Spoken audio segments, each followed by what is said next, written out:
Good morning, students. I hope you all are fine and safe at your homes. In my previous video, I discussed about the chapter 1 of your civics, that is Indian Constitution. And in today's video, I am going to sum up, or you can say I am going to tell you the summary of all the 5 parts which we discussed in the previous videos. Okay, so let's start. So the chapter name is the Indian Constitution, and the first topic here is why do the country need the constitution. So before doing this, I think I already told you the meaning of constitution. होता क्या है? Constitution is the written document in which the rules, the regulations, the rights, the duties, the powers of different designated representatives and citizens of the country are given. So this is the constitution, and here we discussed about the why do we need a constitution और what is the purpose of constitution, क्यों ज़रूरी है, हमें क्यों ज़रूरत है. और इसमें हमने इसके 5 फीचर्स लर्न किए थे कि हमें क्यों पर्पस लर्न किया था कि हमें क्यों ज़रूरत है कॉन्स्टिट्यूशन की, और वो भी स्टोरी के बेसिस पे. तो हम एक बार दोबारा से इसको रिकॉल करेंगे. देखिए, सबसे फर्स्ट हमने जो रीज़न पढ़ा था कि हमें कॉन्स्टिट्यूशन की ज़रूरत क्यों होती है, वो ये था कि हमें कुछ ऐसे सर्टेन आइडियल्स, कुछ हमें ऐसे आइडियल्स बताता है जो ये हमें हेल्प करता है कि हमारी कंट्री के जो सिटीजन्स हैं वो कैसी एस्पिरेशन, वो कैसी इच्छा रखते हैं कि हमारी कंट्री जो है वो कैसी होगी. वो डिपेंड करेगा हमारे कॉन्स्टिट्यूशन पे, क्योंकि कॉन्स्टिट्यूशन में आपको पता है कुछ ऐसे रूल्स और सेट रूल्स और प्रिंसिपल्स होते हैं जो हर पर्सन एग्री करते हैं, और जो जितने भी वहाँ के सिटीजन्स हैं they want that the country जो है वो इस वे में गवर्न होनी चाहिए. तो आपके कॉन्स्टिट्यूशन में जो है वो रिटन फॉर्म में सब आपका गिवन होगा कि हमारी कंट्री, हमारे सिटीजन्स जैसा एस्पायर कर रहे हैं, जैसा सोच रहे हैं, जैसा चाहते हैं वो अपनी कंट्री को, क्या वैसे उनकी कंट्री है या नहीं है, ये आपका कॉन्स्टिट्यूशन बेटर वे में डिस्क्राइब कर सकता है. इसीलिए कॉन्स्टिट्यूशन की हमें ज़रूरत है. This is the first point. Okay, देखिए सेकंड पॉइंट के लिए हमने जो है एक स्टोरी बोर्ड रीड किया था जिसमें आपका नेपाल का एग्जाम्पल बताया गया था. As you can see in this picture, I told you that in Nepal there was a dictatorship, monarchy, तानाशाह था. वहाँ पे किंग जो था वो रूल कर रहा था. 1990 में जो है मोनार्की स्टार्ट हुई थी, but then people struggle a lot. आप देख रहे हैं यहाँ पे लोग जो है मार्च कर रहे हैं, पीपल प्रोटेस्ट कर रहे हैं. यहाँ पे लोगों ने बहुत प्रोटेस्ट की, मार्च की, and then in 2006 the Nepal become the democratic country. और उन्होंने जो किंग की पावर थी वो ख़त्म कर दी. किंग जो था वो क्या था, इसमें देखिए वहाँ पे डेमोक्रेटिक गवर्नमेंट नहीं थी, तो वहाँ पे क्या था कि मोनार्की थी. इसमें में लोगों, जितने भी सिटीजन्स हैं उनके पास पावर नहीं थी, बिल्कुल भी कोई पावर नहीं थी उनके पास. तो लोग लड़े, उन्होंने बहुत स्ट्रगल की, और अल्टीमेटली वो डेमोक्रेटिक, उन्होंने डेमोक्रेसी जो है वो उनको प्रोवाइड हुई, उनको वो डेमोक्रेसी मिल गई. तो अब इसके लिए जो अब हमारा नेपाल के न्यू पीपल थे, उन्होंने सोचा कि अब हमें एक नया कॉन्स्टिट्यूशन बनाना चाहिए. क्यों? क्योंकि हम जो है अब मोनार्की से शिफ्ट होके कहाँ चले गए हैं, अब हम डेमोक्रेटिक फॉर्म ऑफ गवर्नमेंट आ गई है, तो हमारा कॉन्स्टिट्यूशन भी उसके अकॉर्डिंग होना चाहिए. तो इस स्टोरी बोर्ड के अकॉर्डिंग हमें क्या पता चलता है कि कॉन्स्टिट्यूशन क्यों ज़रूरी है. ये हमें ये बताता है कि हमारा कंट्री का पॉलिटिकल सिस्टम कैसा है.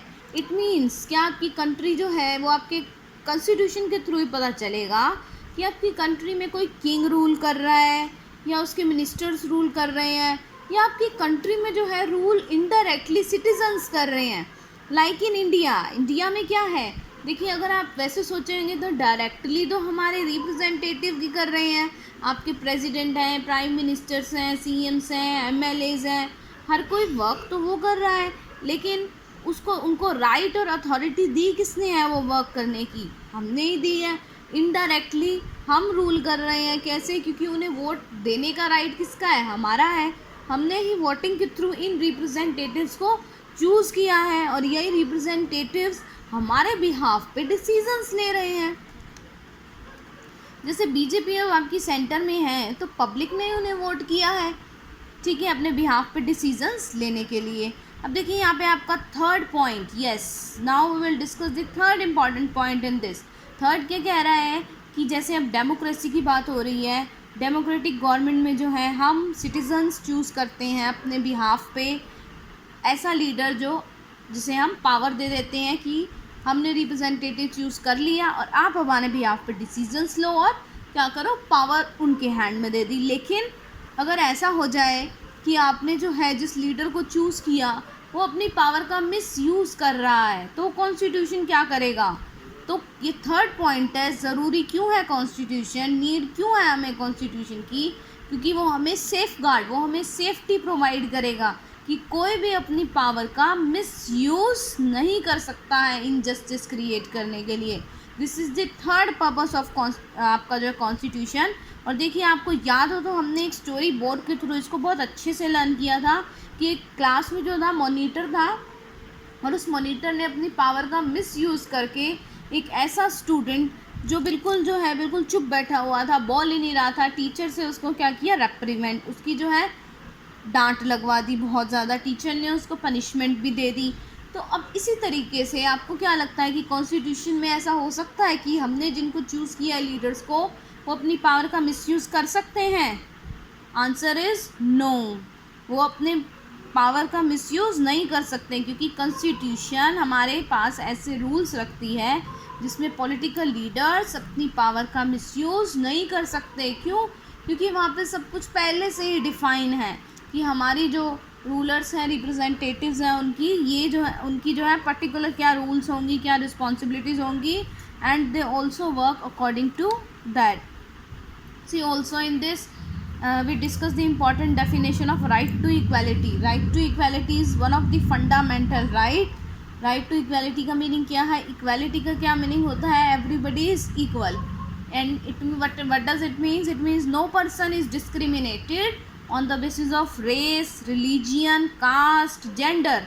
किसी के साथ कोई भेदभाव नहीं होगा रिलीजियन के बेसिस पे, उनकी रेस के बेसिस पे, उनके कास्ट के बेसिस पे या उनकी जेंडर के बेसिस पे। All right, now we will come to our fourth important function और पर्पस ऑफ कॉन्स्टिट्यूशन। फंक्शन हो, पर्पस हो, नीड हो, तीनों का मीनिंग सेम ही है स्टूडेंट्स। देखिए नेक्स्ट कह रहा है कि क्यों ज़रूरत है हमें कॉन्स्टिट्यूशन की, क्योंकि कॉन्स्टिट्यूशन हमें ये बताता है कि जो ज़्यादा डोमिनेंट ग्रुप है वो ऐसा तो नहीं है अपनी पावर का कहीं मिसयूज़ कर रहा हो। डोमिनेंट यहाँ पे मैंने आपको क्या बताया था कि जो आपकी मेजॉरिटी है वो ऐसा ना हो कि माइनॉरिटी के अगेंस्ट वर्क कर रही है, उस पर डोमिनेशन क्रिएट कर रही है। एग्जाम्पल जो है इसका स्टोरी बोर्ड के थ्रू बताया था। I clearly told you about that in this, suppose कीजिए आपकी क्लास में गर्ल्स की स्ट्रेंथ कम है, बॉयज़ की स्ट्रेंथ कम है। Girls want to play the basketball and boys want to play the football, और दोनों ने एक ही सेम जो है गेम खेलनी है। तो टीचर ने कहा कि जो सबसे ज़्यादा हैंड रेज जिसके होंगे वही गेम जो है वो सिलेक्ट की जाएगी। ऑब्वियसली देखिए बॉयज़ की स्ट्रेंथ ज़्यादा है आपकी क्लास में, सपोज़ 20 बॉयज़ हैं और 10 गर्ल्स हैं, तो 20 बॉयज़ जो है हैंड रेज करेंगे क्रिकेट के लिए और गर्ल्स तो 10 ही करेंगी। सो हेयर मेजॉरिटी कौन सी है? बॉयज़। माइनॉरिटी कौन सी है? गर्ल्स। तो यहाँ पे मेजॉरिटी जो है वो डोमिनेट कर रही है ना माइनॉरिटी को, हमेशा अपनी ही चला रही है, अपनी ओपिनियंस रख रही है, माइनॉरिटी का तो ध्यान ही नहीं दे रही। सो सेम हमारे कॉन्स्टिट्यूशन में भी ऐसा होता है। कॉन्स्टिट्यूशन इस चीज़ का ध्यान देता है कहीं ऐसा ना हो कि आपकी जो मेजॉरिटी है वो डोमिनेट कर रही है किसको? माइनॉरिटी को। ऑल राइट, आपका जो ये है वो यही है। कहीं ऐसे डिसीजंस कभी भी हमारी कॉन्स्टिट्यूशन ऐसे डिसीजंस एनफोर्स नहीं करेगी जो एक्सक्लूड कर देगा माइनॉरिटी को और उनके इंटरेस्ट के अगेंस्ट होगा। अब देखिए इसमें इसका आ गया another reason why we have constitution, वही आ गया क्यों, पर्पस, क्यों ज़रूरी है constitution, is to prevent that tyranny और domination by the majority of the minority, कि जो आपकी मेजॉरिटी है वो माइनॉरिटी पे डोमिनेट ना करे, कहीं ऐसा ना हावी हो जाए, अपनी ओपिनियंस ही रखे, उनके ओपिनियंस को सुने ही ना। इसको बचाने के लिए कॉन्स्टिट्यूशन ने कुछ रूल्स बनाए हैं। ओके, अब इसमें देखिए नेक्स्ट टॉपिक जो मैंने आपको करवाया था that is inter community and intra community domination. See, inter community क्या होता है? इंटर कम्युनिटी मीन्स जब एक कम्युनिटी किसी दूसरी कम्युनिटी को डोमिनेट कर रही है। For example when Hindu dominate Muslims, Hindu majority में है इंडिया में, मुस्लिम्स माइनॉरिटी में है, तो जब डोमिनेट करें सपोज हिंदू मुस्लिम को, तो वो क्या है, इंटर कम्युनिटी डोमिनेशन। अब देखिए नेक्स्ट है intra community domination. What is this now? देखिए जब एक मेंबर सेम ही कम्युनिटी का, एक ही कम्युनिटी को, दोनों जो है वो एक ही कम्युनिटी के पर्सन्स हैं और एक पर्सन दूसरे पर्सन पर डोमिनेट कर रहा है, that is called the intra community domination. जैसे मैंने आपको अभी एग्जांपल बताया, आपकी क्लास में 30 स्ट्रेंथ है, 20 बॉयज़ हैं, 10 गर्ल्स हैं, सेम ही कम्युनिटी के हैं, all belong to the Hindu religion, सारे एक ही कम्युनिटी को बिलोंग करते हैं ये। और इसमें बॉयज़ जो हैं वो किसको डोमिनेट कर रहे हैं, गर्ल्स को, यानी कि एक ही कम्युनिटी से बिलोंग करते हैं, तो ये क्या हो गया, intra community domination. All right, next reason देखिए क्या कह रहा है ये, कॉन्स्टिट्यूशन की क्यों ज़रूरत है, to save us from our self. ये आपका लास्ट पॉइंट है। अब इसमें अपने आप को खुद से ही बचाने के लिए हमें कॉन्स्टिट्यूशन की ज़रूरत है। अब ये कहता है ऐसे कैसे, वो कहते हैं कभी कभार हम ऐसे डिसीजंस ले लेते हैं क्योंकि जो हमारे लिए, हम अपनी पर्सनल बेनिफिट के लिए तो वो करेक्ट होते हैं, but if you consider it from the nation point of view तो वो क्या है, रॉन्ग है। तो ये भी बहुत ज़्यादा ज़रूरी है कि हम ऐसे डिसीजंस लें जो पूरे नेशन की इंटरेस्ट, सबके इंटरेस्ट में हों। तो अब देखिए कॉन्स्टिट्यूशन जो होता है हमें इसके अगेंस्ट गार्ड करता है, वो हमें प्रिवेंट करता है ऐसे डिसीजंस लेने से जो हमारी पूरी कंट्री के सिस्टम को इफ़ेक्ट कर सकते हैं या हमारे बेसिक स्ट्रक्चर को इफ़ेक्ट कर सकते हैं। जैसे यहाँ पे हमने शबनम का एग्जांपल देखा था स्टोरी बोर्ड में। देखिए शबनम जो है, she wants to watch TV but she is in a confusion. Why she is in a confusion? Because she also want to watch TV at that time. तो उसने क्या, देखिए इसमें क्या, इसने अपनी मदर को जो है सपोर्ट करके क्या कहा, आइडिया दे रही है अपनी मदर को कि ऐसा करते हैं कि कोई भी टीवी नहीं देखता। तो इसे देखिए उसका तो बेनिफिट हो रहा है, but what about his parents? तो यहाँ जो है अपने पर्सनल इंटरेस्ट के लिए वो बाकी का इंटरेस्ट नहीं देख रही है।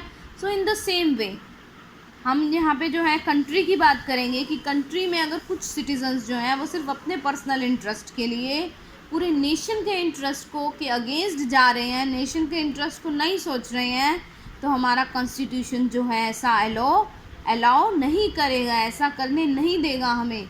क्योंकि उसने हमें, कॉन्स्टिट्यूशन ने आपको क्या गारंटी किया है, right to citizen and protect their freedom. वो हमें कॉन्स्टिट्यूशन ने गारंटी किया है कि वो हमें राइट्स देगा सिटीज़न को और हमें हमारे फ्रीडम प्रोवाइड करेगा। ऑल राइट, तो ये देखिए ये जितने भी थे आपके, यही हमने अब तक डिस्कस किए थे। आपका जो है सो जितना भी अब तक टॉपिक मैंने सम अप किया है, इससे रिलेटेड आपकी 5 पार्ट्स की जितने भी अब तक असाइनमेंट्स करवाई गई हैं, your homework is, I am again repeating this, I am againing repeating this, yes your homework is you will have to learn all the assignment questions of this chapter।